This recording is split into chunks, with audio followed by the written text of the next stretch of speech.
Hello, good morning. Durga Pal ma'am की class में आप सबका स्वागत है। Morning class, welcome back to Durga Pal ma'am's class. आज की क्लास में हम पढ़ने जा रहे हैं क्लास 8 वसंत भाग 3 से 8वां चैप्टर सुदामा चरित। सुदामा चरित की पूरी व्याख्या वर्ड टू वर्ड मैं आपको यहाँ पे करा रही हूँ। ध्यान से चैप्टर को देखिएगा। पूरी व्याख्या आपको कराई जाएगी एक एक शब्द के साथ साथ। तो क्लास को पूरा अटेंड कीजिएगा, बीच से बंक नहीं करना और लाइक का बटन दबाकर अपने अटेंडेंस लगा देना। तो शुरू करते हैं हम सुदामा चरित्र। पहली पंक्तियां हैं। शीस पगाना जगा तन में, प्रभु जाने को अही बसे के ही ग्रामा। धोती फटी सी लटी दुपटी, अरु पाए उपानह को नहीं सामा। द्वार खड़ो द्विज दुर्बल एक, रहियो चकिसो वसुधा अभिरामा। पूछत दीन दयाल को धाम, बतावत अपनो नाम सुदामा। नरोत्तम दास द्वारा रचित सुदामा चरित्र क्लास 8 की वसंत भाग 3 में जो चैप्टर 8 है, बहुत सुंदर रचना है। ये बहुत सुंदर पंक्तियां हैं। ये उस समय का वर्णन है जब सुदामा जी बहुत गरीबी की हालत में थे। उनके घर में खाने तक का के लिए नहीं था। तो उनकी पत्नी ने उनसे ये आग्रह किया कि आपके मित्र तो ये द्वारिका के राजा हैं, द्वारिकाधीश हैं, तो आप उनके पास क्यों नहीं जाते हैं मदद मांगने के लिए। हम लोग इतनी गरीबी में रह रहे हैं, हमारे पास खाने के लिए कुछ भी नहीं है, तो आप जाइए उनके पास और उनसे कुछ मदद मांगिए। तो सुदामा की पत्नी ने ज़बरदस्ती सुदामा को श्री कृष्ण के पास भेजा। उनकी अपनी तरफ से कोई इच्छा नहीं थी, वो नहीं जाना चाहते थे कि मैं मित्र के पास जाऊं और उसे अपनी गरीबी का हाल सुनाऊं और तब उससे मैं मदद मांगूं। उन्हें अच्छा नहीं लग रहा था ये। बहुत दिनों के बाद सुदामा जा रहे थे कृष्ण से मिलने। बहुत दिन हो चुके थे, कृष्ण राजा बन चुके थे और सुदामा एक गरीब ब्राह्मण थे जिनके घर में खाने के लिए भी कुछ नहीं है। तो वो जा रहे हैं और जाने के बाद जब वो श्री कृष्ण के महल के बाहर पहुँचे तो द्वारपालों ने उन्हें रोक लिया कि किसी को भी ऐसे ही राजा के महल में थोड़ी ना प्रवेश करने देंगे। तो उनको वहाँ पर रोक लिया। तो उन्होंने कहा कि जाकर के आप अपने राजा से जाकर के कहिए कि सुदामा नाम का ब्राह्मण आया है।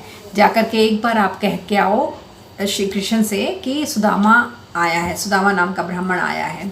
तो द्वारपाल ने पहले तो बहुत मना किया कि नहीं, फटे हाल है, पता नहीं कौन है, क्या है, जाओ यहाँ से, कोई तुमसे नहीं मिल सकते हैं, श्री कृष्ण को बहुत काम है, राजा इस समय बहुत बिजी हैं, ऐसा वैसा। लेकिन जब सुदामा नहीं माने, उन्होंने जिद की कि नहीं, आप एक बार जाके श्री कृष्ण से ये तो कह के आओ कि एक ब्राह्मण आया है जिसका नाम सुदामा है। तो द्वारपाल अंदर गया और उन्होंने श्री कृष्ण को ये संदेश दिया। तो किस तरह से वो संदेश दे रहे हैं यहाँ पर पहले पैराग्राफ में वो संदेश है कि उन्होंने जाकर क्या, द्वारपाल ने जाकर श्री कृष्ण से क्या कहा कि कौन आया है, उसने क्या पहन रखा है, उनका जो पूरा वेशभूषा थी, जैसे वो दिखाई दे रहे थे, उनके पूरे व्यक्तित्व को यहाँ पर उन्होंने किस तरह से श्री कृष्ण के सामने रखा। और आगे के जो भी पैराग्राफ हैं उनमें ये बताया गया है कि श्री कृष्ण ने क्या किया। सुदामा का नाम सुनकर फिर उन्होंने क्या किया, किस तरह से मदद की, नहीं की, क्या हुआ, आगे पूरी स्टोरी है ये। तो बहुत सुंदर कहानी है, ध्यान से सुनिएगा। शीस पगाना झगा तन में। द्वारपाल जाकर के श्री कृष्ण से कहते हैं कि प्रभु, बाहर महल के दरवाजे पर एक गरीब व्यक्ति खड़ा है और वो बहुत ही दयनीय अवस्था में है, बहुत गरीब, फटे हाल है मतलब, और आपके लिए बार बार पूछ रहा है। शीस पगाना झगा तन में, शीस उसके सिर पर, पगा पगड़ी नहीं है, झंगा, झंगा मतलब कुर्ता, तन में, तन मतलब शरीर, उसके शरीर में कुर्ता भी नहीं है, उसके सिर पर पगड़ी नहीं है और उसके शरीर पर कुर्ता नहीं है। प्रभु जाने को अही, हे प्रभु पता नहीं वो कौन है, बसे के ही ग्रामा, और किस गांव में बसता है, रहता है, किस गांव के रहने वाला है। तो द्वारपाल ने जाकर कहा कि हे प्रभु, आपसे मिलने के लिए कोई दरवाजे पर आया है जो आपसे मिलने की इच्छा कर रहा है। उसके सिर पर पगड़ी नहीं है, उसके शरीर पर कुर्ता नहीं है और वो पता नहीं कहाँ से आया है, लेकिन आपको पूछ रहा है। धोती फटी सी लटी दुपटी, उसकी धोती फटी हुई है और उसने फटा हुआ एक दुपट्टा लपेट रखा है। अरु पाए उपानह, उपानह मतलब चप्पल, जूता, और अरु और पाए पैर, उसके पैर में चप्पल भी को नहीं सामा, चप्पल भी नहीं है। द्वार खड़ो, दरवाजे पे खड़ा है। द्विज दुर्बल एक, द्विज मतलब ब्राह्मण, दुर्बल मतलब कमजोर, एक, एक कमजोर सा ब्राह्मण दरवाजे पर खड़ा है, रहियो चकिसो वसुधा अभिरामा। वसुधा मतलब धरती, अभिराम मतलब सुंदरता। इस धरती की सुंदरता को देखकर रहियो चकिसो मतलब चकित रह गया है। मतलब श्री कृष्ण से कह रहे हैं द्वारपाल कि आपके महल की सुंदरता को देख करके वो हैरान रह गया है। पूछत दीन दयाल को धाम, वो हे करुणानिधि, श्री कृष्ण से कहा गया दीन दयाल मतलब गरीबों पर दया करने वाले, हे करुणानिधि, वो आपका धाम पूछ रहा है। मतलब आपका धाम मतलब रहने की जगह, निवास स्थान। वो आपका निवास पूछ रहा है कि आप कहाँ रहते हैं। बतावत अपनो नाम सुदामा, और अपना नाम वो सुदामा बता रहा है। चलिए अगली पंक्तियां देखते हैं। ऐसे बेहाल बिवायन सो, पग कंटक जाल लगे पुनि जुए। श्री कृष्ण दौड़ करके बाहर आए सुदामा से मिलने के लिए। नाम सुनते ही वो दौड़ पड़े और गेट पर आकर के जब देखा उन्होंने, मुख्य द्वार पर आकर के जब देखा उन्होंने कि सुदामा वहाँ पर खड़े हैं, तो श्री कृष्ण ने उनके पैरों की जो बेहाल बिवाइन मतलब दरारें पड़ी हुए थे, बेहाल पाँव हो गए थे उनके, बिल्कुल फटे चुके थे और दरारें पड़ चुकी थी। पग कंटक जाल, और पैर कांटे से भरे हुए थे, कांटे लगे हुए थे उनके पैरों में। लगे पुनि जोए, लग लग के बड़ी तमन्ना से, बड़ी सब्र से उन्होंने उनके सारे कांटे पैर में से निकाले। हाय महादुख पायो सखा, हे दोस्त, हे मित्र, मुझे बहुत दुख हुआ। तुम आए इतना, तुम यहाँ आए ही नहीं, कितने दिन खोए, कितने दिन बीत गए, तुम तो यहाँ आए नहीं।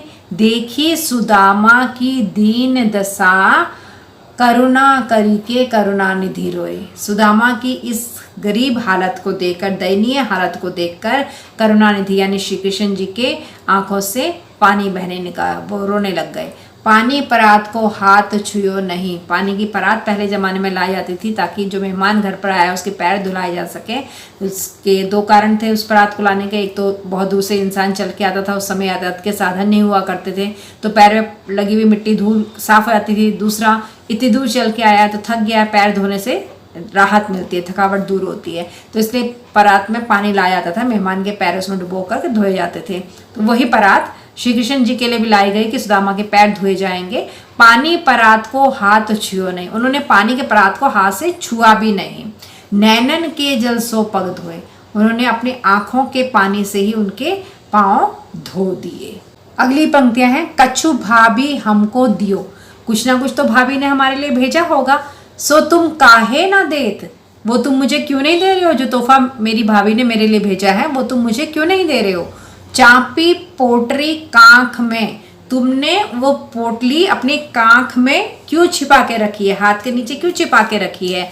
रहे कहो के ही हेतु, किस लिए उस पोटली को छिपा रहे हो, किस कारण से छिपा रहे हो। आगे चना गुरु माता दैते, सुदामा और श्री कृष्ण एक साथ गुरुकुल में पढ़ा करते थे। इनकी दोस्ती उस समय की है, बचपन की दोस्ती है। तो वो बचपन की याद दिलाते हुए श्री कृष्ण कह रहे हैं, सुदामा को ताना मार रहे हैं। आगे चना गुरु मातु दैते, जब गुरु माता भी चना दिया करती थी हम लोगों को। लय तुम चाबी हमें नहीं दीने, वो भी तुम ही खा जाते थे, मुझे नहीं देते थे। श्याम कहियो मुस्काए सुदामा सो, जब श्याम ने ऐसा कहा, श्री कृष्ण ने ऐसा कहा तो सुदामा जी मुस्कुराने लगे। चोरी की बान में हो जू प्रवीणे, क्योंकि तुम तो चोरी करने में बहुत ही तेज हो, प्रवीण हो, बहुत चालाक हो। पोटरी कांख में चापी रहे तुम, इस पोटली को तुमने अपने कांख में बगल में दबा रखा है। खोलत नहीं सुधारस भीने, और तुम इसे खोल नहीं रहे हो। मैं इसके सुधा यानी अमृत, अमृत की जो रस सुगंध आ रही है उसमें डूबता जा रहा हूँ, भीगता जा रहा हूँ। पाछली बानी अजो न तजो तुम, पिछली आदत अभी तक छोड़ी नहीं है तुमने। तैसे ही भाभी के तंदुल कीने, कि तुम भाभी के उपहार तोहफे तंदुल जो उन्होंने गिफ्ट में ले भेजा है उसके साथ भी तुम वही कर रहे हो, अभी तक पिछली आदत गई नहीं है तुम्हारी। अब अगली पंक्तियां हैं। वह पुलकनी वह उठी मिलनी। अब क्या हुआ कि श्री कृष्ण जी बड़े प्रेम से मिले हैं सुदामा से, बहुत उन्हें गले लगाया है, उनके पाँव धोए हैं, कांटे निकाले हैं, बड़े प्रेम से बातें की हैं। और जो वो तोहफा लेकर के आए थे, मुट्ठी भर चावल जो वो उनके लिए लेकर के आए थे उधार मांग करके, सुदामा के पास तो कुछ था नहीं, तो उधार मांग कर जो मुट्ठी से चावल लेके आए थे वो भी श्री कृष्ण ने रख लिए अपने पास। अब विदाई का समय आ गया तो उनको विदा कर दिया सुदामा को। खाली हाथ कुछ भी नहीं दिया। सुदामा को बड़ी परेशानी हो रही है, मन ही मन सोच रहे हैं कि अरे भैया, मेरी पत्नी ने तो मुझे यहाँ पर भेजा था कि मदद मांग के लाओ, और इन्होंने तो मेरे चावल भी रख लिया, मुझे कुछ भी नहीं दिया, अब मैं क्या करूँ। तो मन ही मन में बहुत गुस्सा आ रहा है उन्हें कि हाँ, श्री कृष्ण तो ऐसे ही हैं, किसी को कुछ नहीं देंगे, ये तो पहले से ही मांग मांग के खाते थे, तो अब मुझे क्या देंगे। और अपनी पत्नी पे गुस्सा आ रहा है कि उसने ज़बरदस्ती मुझे यहाँ भेजा, अब मैं जा करके उसे बताऊँगा। तो यही विवरण है इस पंक्तियों में कि सुदामा घर की तरफ लौटते हुए खाली हाथ जब वो जा रहे हैं, श्री कृष्ण ने उन्हें खाली हाथ भेज दिया है, तो क्या सोचते हुए जा रहे हैं। वह पुलकनी, वो खुश होना, वह उठी मिलनी, वो उठ करके गले मिलना, वह आदर की बात, और जो उन्होंने मुझे सम्मान दिया था, वो सब बातें सुदामा को याद आ रही हैं। वह पठवनी गोपाल की, कछु न जानी जात, ये सब बातें हुई, वो खुश हुए, वो उठकर मिले, उन्होंने मुझे इज्जत दी। लेकिन पठवनी मतलब कि विदाई भेजना, वह पठवनी गोपाल की, लेकिन श्री कृष्ण की ये जो विदाई है, कछु न जानी जात, खाली हाथ जो मुझे विदा कर दिया है, इससे तो श्री कृष्ण की जात यानी कि उनकी जाति यानी कि उनका स्वभाव पता ही नहीं चल सकता कि वो कितने प्रेम से मिले और खाली हाथ भेज दिया। तो इन दोनों चीज़ों से उनके स्वभाव का पता नहीं चल रहा है। घर घर कर ओढ़त फिरे, अरे मैं क्यों भूल गया कि बचपन में तो वो घर घर जा कर के मांगते थे, तनक दही के काज, सिर्फ थोड़े से दही के लिए वो घर घर जाकर हाथ फैलाया करते थे, मांगते फिरते थे। कहा भयो जो अब भयो, अब होने से क्या होता है, हरि को राज समाज। अगर श्री कृष्ण के पास अब राज हो गया है, राजपाट हो गया है, साम्राज्य हो गया है, वो राजा बन गए, तो उससे क्या होता है, उनको तो आदत है मांगने की, तो वो मुझे कहाँ देंगे। तो सुदामा मन में ये सोचते हुए जा रहे हैं। हाउ आवत नाही हुतो, मैं तो यहाँ आना ही नहीं चाहता था, वाही पठियो ठेली, उसी ने मुझे ठेल ठेल के भेजा है, जबरदस्ती भेजा है, जोर दे के भेजा है। उसने किसने, पत्नी ने। अब कहीं हो समझाई के, अब जाकर के उसको समझा करके बताऊंगा। बहुधन धरऊ सकेली, बहुत पैसा लेकर आया हूँ, बहुत धन संपत्ति दी है श्री कृष्ण ने मुझे, मैं लेकर आया हूँ, धरो सकेली, इसे संभाल करके रख लो। तो इतना गुस्सा आ रहा सुदामा को कि उन्हें विदाई में श्री कृष्ण ने कुछ भी नहीं दिया, और वो मन महसूस करके वापस जा रहे हैं कि मैं मदद मांगने आया था, मुझे कुछ नहीं मिला, मैं तो आना ही नहीं चाहता था, लेकिन मेरी पत्नी ने मुझे ज़बरदस्ती यहाँ धक्के मार मार कर भेजा है। अब जा करके उसे बताता हूँ कि तुमने मुझे वहाँ भेजा फालतू में, मैं इतना थक के गया भी और मुझे कुछ मिला भी नहीं, बहुत पैसा मिल गया, संभाल करके रख लो। तो ये ताने देने की वो सोच रहे हैं। अब आगे देखिए क्या हुआ। सुदामा चले जा रहे हैं और मन में बड़बड़ाते हुए, सोचते हुए कि श्री कृष्ण ने बड़ा धोखा किया उनके साथ, और अपने गांव वो वापस पहुंच गए हैं। वैसो ही राज समाज बने। अब जब वो अपने गांव पहुंच गए हैं तो उन्होंने देखा कि उनके गांव में भी वैसा का वैसा जैसा द्वारिका में था, वैसे ही राज समाज, राजसी घर, ठाट बाट है, महल बने हुए हैं। गज मतलब हाथी, बाजी मतलब घोड़े, हाथी और घोड़े, घने मन संभ्रम छायो। हाथी, घोड़े, महल सब कुछ वैसा का वैसा बना है, जैसा द्वारका में ठाट बाट था, वैसा ही राज समाज उन्हें अपने गांव में भी दिखाई दे रहा है। वो सारे, अब क्या हुआ कि मन संभ्रम छायो, उनके मन में भ्रम हो गया कि अरे ये क्या, मैं सोचता हुआ आ रहा था, तो शायद मैं रास्ता भूल करके वापस लौट गया हूँ, मैं द्वारिका में दोबारा पहुंच गया हूँ। उन्हें ये लग रहा है कि मैं रास्ता भूल गया हूँ। कैंधो परियो कहू मार्ग भूली, ऐसा लग रहा है मुझे कि मैं शायद रास्ता भूल गया हूँ। कि फिरी के मैं अब द्वारका आया, ऐसा लग रहा है कि मैं रास्ता भूल गया हूँ, और फेरी के वापस फेर ले करके घूम करके मैं अब द्वारका ही आ गया हूँ। भौन बिलो किबे कोमन लोचत, लेकिन जब सुदामा ने देखा कि वहाँ सुंदर सुंदर महल हैं, तो उन महलों को देखने का, भवन मतलब महलों को, बिलोकी बे मतलब देखने का मन में लालच पैदा हो गया कि देखो सही ये इतने सुंदर महल कैसे हैं, क्या हैं। तो उनको महल देखने का लालच पैदा हो गया। सोचत ही सब गांव मझायो, तो ये सोच करके कि चलो मैं महलों को देखता हूँ, इतने सुंदर महल हैं यहाँ पर, ये कैसे हैं, किसके हैं, क्या हैं, देखने का जो लालच उनके मन में पैदा हुआ। सोचत ही सब गांव मझायो, तो ये सोचते सोचते वो गांव के बीच में चले गए। पूछत पाड़े फिरे सब सो, पर झोपड़ी को कहूँ खोज न पायो। अब वो सबसे वहां पर पूछ रहे हैं कि मेरी झोपड़ी कहाँ है, अपनी झोपड़ी के बारे में वो पूछ रहे हैं, खोज रहे हैं अपनी झोपड़ी को, पर वो अपनी झोपड़ी को ढूंढे नहीं पा रहे हैं।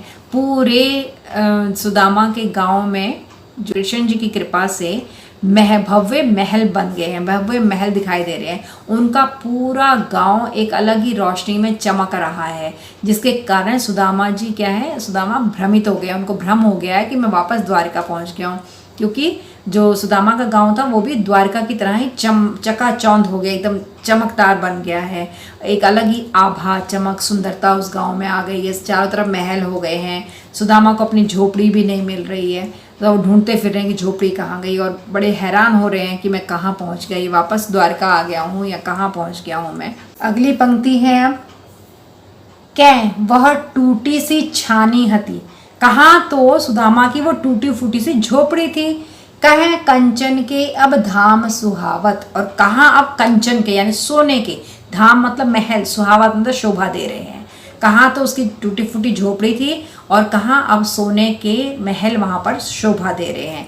कै पग में पन्ही न हती, जिस पाँव में जूता नहीं था, बिना चप्पल के गए थे ना वो, इतना पैदल चल के द्वारिका तक पहुँचते, उनके पाँव में चप्पल नहीं थी। कै पग में पन्ही न हती, जिस पैरों में चप्पल नहीं थी। कह ले गजराज ठाड़े महावत, उनके लिए अब गजराज यानी हाथी खड़े हैं, महावत खड़े हैं हाथी लेकर के। जिन पैरों में चप्पल नहीं हुआ करती थी उनके चढ़ने के लिए महावत खड़े हैं हाथियों को लेकर के। भूमि कठोर पे रात कटे, इनकी रात तो हमेशा कठोर भूमि पे कटती थी, कोई बिछाने के लिए कुछ होता नहीं था, तो जब सख्त जमीन पर हमेशा सोए हैं। कह कोमल सेज पे नींद न आवत, और अब क्या हो रहा है कि अब उनके लिए इतने मोटे मोटे गद्दे बिछे हैं, इतना बढ़िया शानदार बिस्तर बिछा है कि उस कोमल सेज पर सो करके उनको नींद ही नहीं आती है।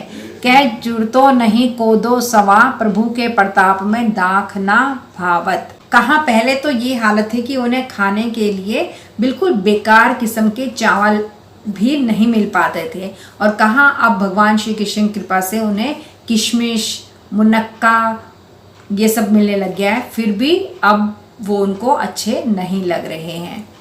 कहाँ तो सुदामा जी के पास एक टूटी फूटी झोपड़ी हुआ करती थी, और कहाँ अब सोने के महल वहाँ पर शोभा दे रहे हैं उनकी झोपड़ी की जगह पर।